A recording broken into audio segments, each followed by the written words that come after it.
Welcome to the first season of the Beautiful Day Un Día Bonito show, Texas edition. I am your host, Dorimar Bonilla, and I couldn't be happier to be here with you. I was born and raised in the island of Puerto Rico. I grew up in a small town called Calley, up on the mountains, and I grew up surrounded by my family, literally surrounded by my family. All the houses nearby were my grandparents or my uncles and aunts. We were very close to each other, and as I always wanted to be an entertainer, my grandma's living room was my first stage. I hold the fondest memories from that space growing up. But as I grew older, I always knew that I wanted to do it professionally. So I migrated out of Puerto Rico into the States, and I was able to go to dance school in New York. I performed in a variety of shows in Las Vegas for 12 years. I was blessed to get to do the Latin Dancing with the Stars, several seasons, some of them for Mi Sueño es Bailar with Estrella TV, and Mira Quien Baila with Univision. So you may have seen me perform before with El Mimoso, Germán Montero, or maybe even Manny Manuel, who we will have here later on this season. And I would say that the Beautiful Day Un Día Bonito show allows me the opportunity to connect to my roots and take me back home, where I can bring to you stories about the Latin culture and community, as well as bring you some entertainment and things that you're really going to enjoy. At the Beautiful Day Un Día Bonito show, we are currently in our fourth season in the East Coast. We've had incredible seasons in both Pennsylvania and New Jersey, and we are so excited and honored to be here now and share the many things that make our Latin culture so special here in Texas.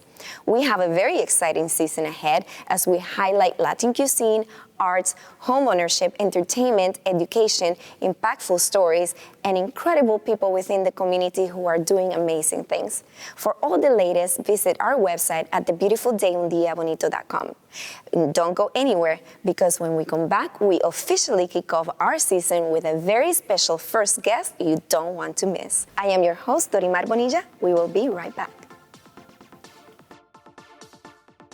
Welcome to the Beautiful Day Un Día Bonito show. I am your host, Dorimar Bonilla, and today I am thrilled to have a wonderful woman with me, popular artist Getaldina Interiano-Wise. Welcome, Getaldina. Thank you, Dorimar. So pleased to be here. It's such a pleasure to have you here today, and I know you have a Salvadorian background, correct? I do. Tell me about your roots. I was born on the San Salvador volcano and came to the United States to come to college. So I initially thought that I was going to build beautiful housing for all my people and go back. But the Civil War erupted, and that made me the accidental immigrant. So wow. That's what I call myself, the accidental immigrant and the accidental artist, because it wasn't by my choice. It was my mother who saw that I had some talent, and she heard that there was a fantastic artist by the name of Violeta Bonilla, and she had just returned to El Salvador, and I was little, and my parents said, "You're gonna go study with her?" So that was my every Saturday in the ravines of the San Salvador volcano. I would be al fresco painting with the children from the ravine watching. Oh my God, how was that experience like? Well, think about it, I'm still talking about it, because you don't forget the eyes of children who don't understand what I'm doing and who can't even imagine who partakes of that. And perhaps that's one of the reasons I'm here, because I believe art is for everybody. Perhaps it was those times, those eyes, those watching eyes. I was doing art and I was getting it from one of the top people. And I was just one of the privileged ones. Wow. To be getting that type of education. So I still do that. I still think about those children, but really the children everywhere, that they too deserve to have art education. They too deserve to have art in their homes. And I'm here to tell you that I really believe what I'm going to tell you. I think everybody can collect art. Mm-hmm. Because art is for everybody. I don't make art for it to be in a closet or to be in a storage. I make it to show it. And for it to be appreciated and displayed in houses and as much as galleries, not only galleries, but businesses, exactly. Homes. You can appreciate art everywhere you are. Absolutely, because art raises your environment. But it's really not about decoration. It's about perhaps the windows that it opens. If you were to ask me, for example, what is the piece behind you about? I would love to know. I want you to know that it is about the fact that we have to cross a line as humanity towards saving the environment. It is all our environment. It is every one of us who has to make the right decisions. So that is about a blue line, that I call it, that is forming, that we're going to all have to cross so that we can make this planet a sustainable place for everybody. Oh. That's a really important message. Yes, it is a very important message. And that's what art can do. And to get to express yourself and how you feel about different topics through your art, I can imagine is an amazing experience for you. It is freeing, it is endless, but it's a big responsibility. It's. I was explaining to you that I have to come up with my own voice. Yes. I'm not a decorator. I am an artist. And so what is important to me? What am I observing? I'm a recorder of time. How do you speak your mind? Absolutely. And you do different forms of art. You don't only do paintings or work on paper, you also do sculptures. What is your favorite? I have to say that perhaps my favorite is painting live. Okay. I do live performance, which Yes. this piece behind me is. Tell me about it. How did that one come about? This piece, number one, I want to tell you about what it's on. It's on a fabric made out of hemp in El Salvador. So Salvadoran hands have have done this, and so that's important because materials to me have meaning, and so I put meaning into my materials. And so number one, I started with that. Then I painted live. This one in particular is a series that is called the Nawal Project. I am an artist in residence at University of Houston in the College of Engineering. And so I do this wearing a machine-brain interface on my head. Yes, you work with the University of Houston Brain Center? Yes. I want to hear about that because that is very innovative and it's something not a lot of people do. No, and we are bringing in artificial intelligence, which, as you know, is one of the most important themes nowadays. But we're using all these things as tools to actually bring art to everyone. And you integrate that into your live performance? Yes. So what happens is that I'm wearing the brain-machine interface while I'm painting live, and the machine in my brain and on my head is recording in real time my brain waves of creativity. Oh, wow. And triggering then a digital art that is based on the artificial intelligence being trained in my art. That's fascinating. What are some of the pieces you have brought on this These side? are works on paper. They are prints. I do printmaking at Rice University, and this series in particular is about the blue line that I talked to you about. Yes. So now you can see that in this, the blue line is frayed. It is kind of, maybe it's making, but maybe it's fraying. It's how I felt about humanity that when I was working on this. It's like, okay, there is a blue line. We all know we have to take care of the planet, but there's just a whole lot of... But it takes turns. There you go. And people question and they say, no, we don't care. It's for other generations to take care of. So here the blue line was fraying. There, during COVID, the blue line was not even making. So it's more like two pieces that are trying to come together into the blue line, but they can't. There. They can't. Because during COVID, we let it all go away. We were worried about us. That's why these matters of public health, for example, matter. They matter because by us taking care of humans, we're not taking care of the planet. And it's got to be both. There's got to be that balance. So that's a lot of what I talk about in my art, which it's my pleasure to be able to talk about those things to young people in particular. Yes. Being in the university environment, I mean, 17, 18-year-olds are asking me, so what is your art about? And why did you put that pink, or why did you do that blue? And I have answers for them all, because as an artist, there's meaning to everything you do. Correct. And when it comes to the blue line, I want to tell you where it comes from. I use blue as the signifier in my art, the DNA of my people.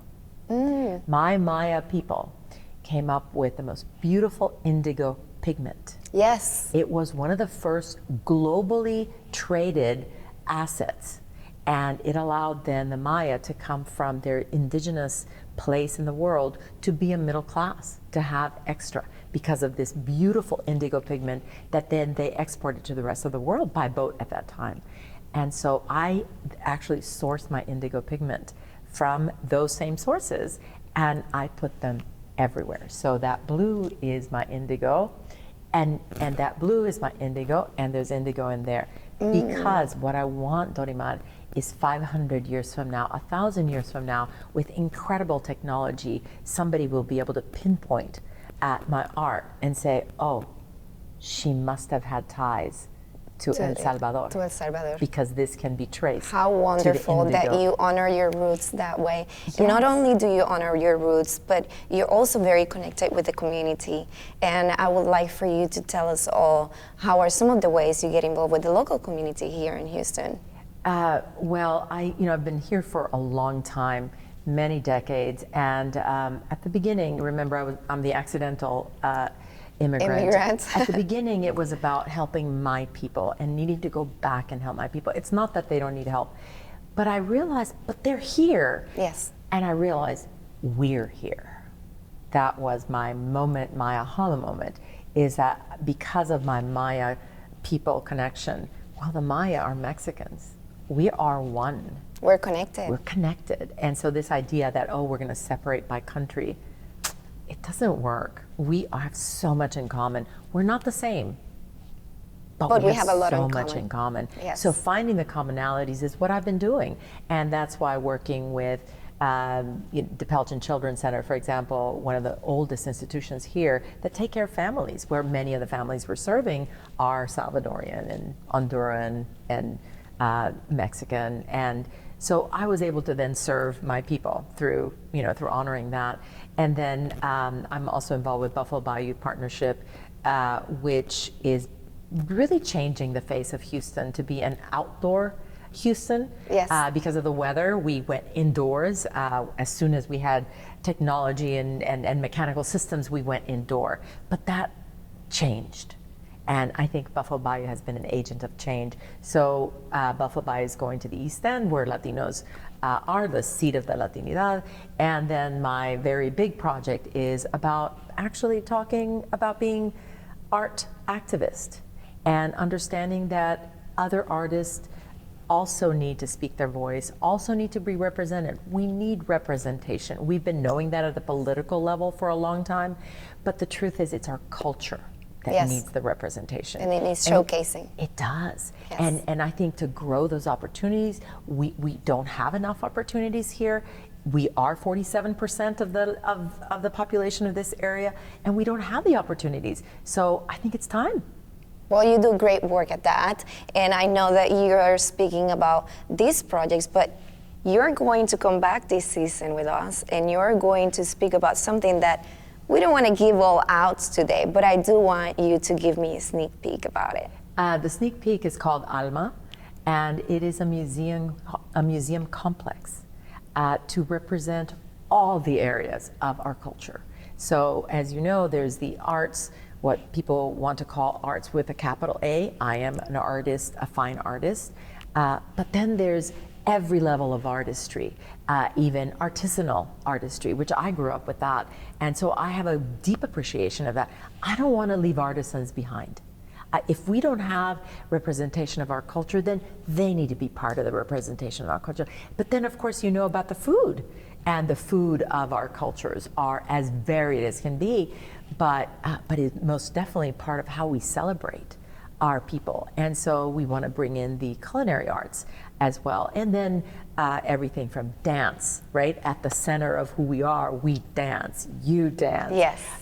And so let's bring all the other arts around it that then give a much more three-dimensional picture of who we are. Not only what we have in common, but also our differences. Because imagine the ballet folklorico of Peru does not look like the ballet folklorico of Mexico. Absolutely but how beautiful to then see these young women and men dancing and honoring their ancestry that way and being able to tell the difference. How beautiful would that be? So you see, we have commonalities, but let's celebrate our differences as well. So we do look like this incredibly diverse culture that we are, from Afro-Latinidad to truly people who look like they're European. Absolutely. But all of us enjoying the foods and the culture and the dancing, and the arts, of course. So that's what's important to me, is how do we bring the party to Houston? And how are we going to bring that to Alma? We're going to find out the next time she's with us here at the Beautiful Day Un Día Bonito show. Thank you so much for being with us today. It's been an amazing pleasure to have you with me, and I can't wait to have you back and speak a little more. Thank you for watching us today. I am your host, Dorimar Bonilla. Welcome to the Beautiful Day Un Día Bonito show. I am your host, Dorimar Bonilla, and we continue here in Houston on the Texas edition of our show, which is aimed at highlighting the best of the Latin culture and community. Today's show is no exception. We are excited to have Abel Garcia with us, a staple in the community and the executive director of the National Association of Minority Contractors. Welcome, Abel. Thank you, Doreen, and thank you for having me on the program. It's such an honor to have you with us. You're such a knowledgeable person and such a staple in the community. Can you please tell us a little bit about your background? Certainly. I'm an entrepreneur. Been an entrepreneur since 1978, and I was an entrepreneur and I've been an entrepreneur for 30 years. And then the other 20 years I've been a community leader, helping nonprofits be able to build up their capacity and be able to serve their folks better. Abel, tell me a little bit about yourself, your family, how you grew up. Thank you for asking. I'm a Tejano, fourth generation American. Was born in Brownsville, Texas. Had a mom that only spoke Spanish, which I loved because I learned how to speak Spanish and English both. And a father, which was a phenomenal ninth grader, community leader, man of men, and he's my hero. And so I had three brothers and grew up in Brownsville. Came from Brownsville to Puerto Vaca. Tengo la oportunidad de hablar español, que me encanta. And so, Muy bien.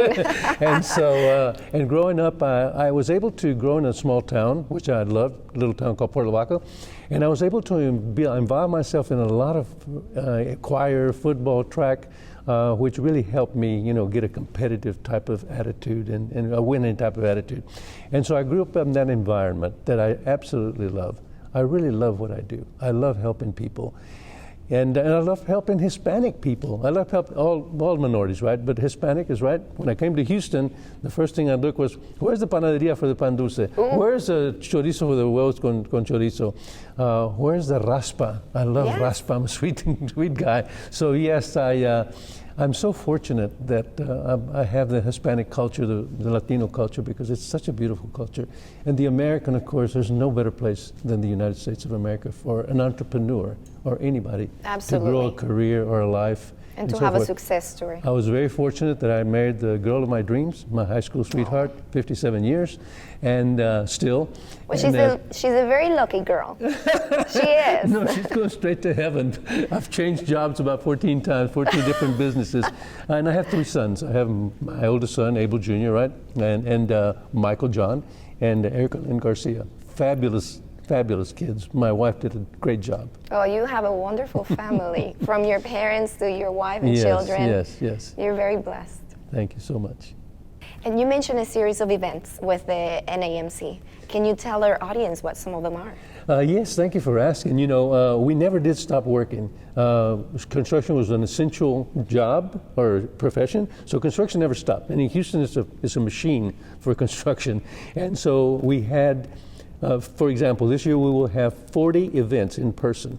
Not to have events, but to be able to, again, work with our folks, train them, get them in front of the people that can hire them. So we have lunch and learns, and we have after hours. We're having a big event on October the 23rd, Day of the Construction Worker.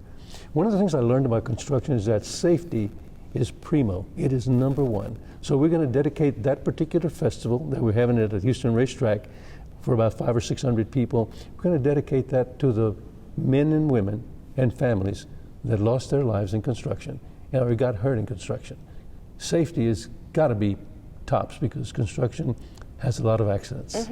So those are kind of the events that we have. We're very engaging, we're very enthusiastic. People love to come to our events because we have a great time. We involve everybody. Well, if it's with you, I'm sure they have a great time. You are a great time. Thank you.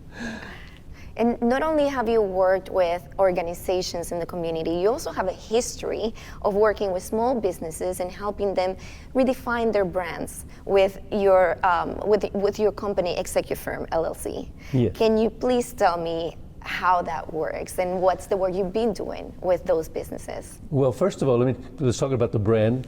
I'm wearing the brand today. I'm a great follower of branding.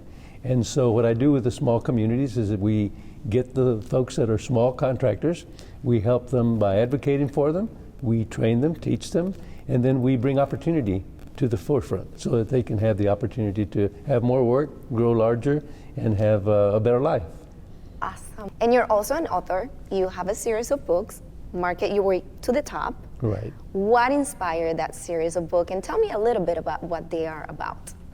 Well, what inspired me was that I've been very lucky, very blessed that I've had the opportunity to have a lot of businesses in a lot of different places and have had blessed, again, successes. And so I wanted to share those successes with my audience, which is the Latino community. I'm not a writer. I wear out Google because I'm a terrible speller, which means that anybody can write a book. And so I decided, let me write about my experiences. Let me share with others what works and what doesn't work so that they don't waste their time. So that's what inspired me, first of all. The other thing was that I'm a great believer in marketing, and so most people do not know how to market themselves. They want to have a job and keep it. And so they can market a product, they can market a service, but they don't know how to market themselves. So I packaged a marketing portfolio for candidates and for companies so that they would be able to also market themselves like Tide and, the toothpaste and so forth. So that was exciting because, again, it really empowers people when you show them that they are a product. Product to you. It's interesting that you say that you help people show how their product has value, because I would say a lot of people turn to undervalue themselves, their products. They believe maybe other brands and other things that are out there are bigger or better, and they might be a little bit shy about putting themselves out there. So it's great to see that you help them showcase the best of what they have to offer. Exactly. And you're also the executive director of the National Association of Minority Contractors. Yes. Would you tell us what the mission of this organization is and how it helps people in the community? The mission is to take small contractors that are accustomed to doing residential work, and we want to get them to where they can do commercial work, where they'll be able to have a job for 1 or 2 years, where they can grow from 200,000 to 2 million. And so we bring them in, they join. And so we have lunch and learns in which we teach them about their bookkeeping, and we teach them about their insurances and about how to do business marketing development, how to hire their employees. And then we go ahead and we put bigger employers that are going to employ them in front of. We put those employers in front of them to give them the opportunity to be able to network with them. And so we advocate for them. We say, listen, we should have something for our minority contractors because they're here and they're very talented. We need help. I go where there's a void in my social work, where there's a void in leadership, where there's a void in services, and I go in and with a 2 or 3 year plan, I fill that void. I build teams to be able to get that particular part that I'm working with to the top. You give them that little push that they need. I do. I help them. And my satisfaction comes when I see that they're empowered and they're doing well. That's my paycheck. That's a great motivation to have, to see the end result. Can anyone become part of this organization, or what does it take to become a member of the organization? If you're a small business, and a small business usually if you're running less than $8 million, okay, from 0 to 8 million, if you're a Hispanic, African American, a minority, and if you're either a man or a woman, because by the way, on our board we have 4 women in construction. We practice what we preach. So anybody can become a small contractor in our organization. We'd be happy to help them. And this is within the Houston area? or? The greater Houston area. The greater Houston area has probably 8 or 9 counties, and so within 100 miles of the center of Houston, you get about 5 or 6 million people and a lot of work. Wow. You're as much a community leader as you are a corporate leader. What would you say is the most rewarding part about what you do? I think once again, because when I take my experience, which is varied, and I used to have an executive search firm, so I used to go all across the board. When I take my experience and I share it with others, and I see how others can grow, because when I'm gone, I don't want to take it with me, right? I want to go ahead and share it while I'm still around, and I enjoy seeing people grow and people being successful. That is the key to our community. We're family-oriented, and we share everything, so I share what I know. Such a service to the community. You're doing great, great work. How can people learn more about the National Association of Minority Contractors and about your business executive firm? Well, of course, we're all digital now, right? And so you can reach us at NAMC, that's NAMC, Texas, TXAS.org. When you go to that website, it'll show you how to become a member. It'll show you the events that we do. We only do 40 in person a year, right? So we have a lot of opportunity. As far as Executive Firm is a company that writes books, teaches people how to be able to market themselves, and companies also. Executive Firm, I prefer the telephone. Yeah, and I'm going to go ahead and send on I might need to talk to you because I've always wanted to write a book and I have no idea where to get started. It's easy. It really, really is. You can go to ExecuFirm1, that's EXECUFIRM, the number 1, at yahoo.com. And I'll be more than happy to help you as well as others. It's my life's mission to help people become product me, product you, okay? Well, because we can. Because you can, and because you have such knowledge and experience in life, and you give yourself to others in such a way. Thank you for that. It's beautiful work what you're doing. It's been such an honor to have you here today. Thank you for joining me. It's my pleasure to have been here with you all today. Thank you very much for having me. Thank you, and thank you all for joining us today in the Beautiful Day Un Día Bonito show. I am your host, Dorimar Bonilla.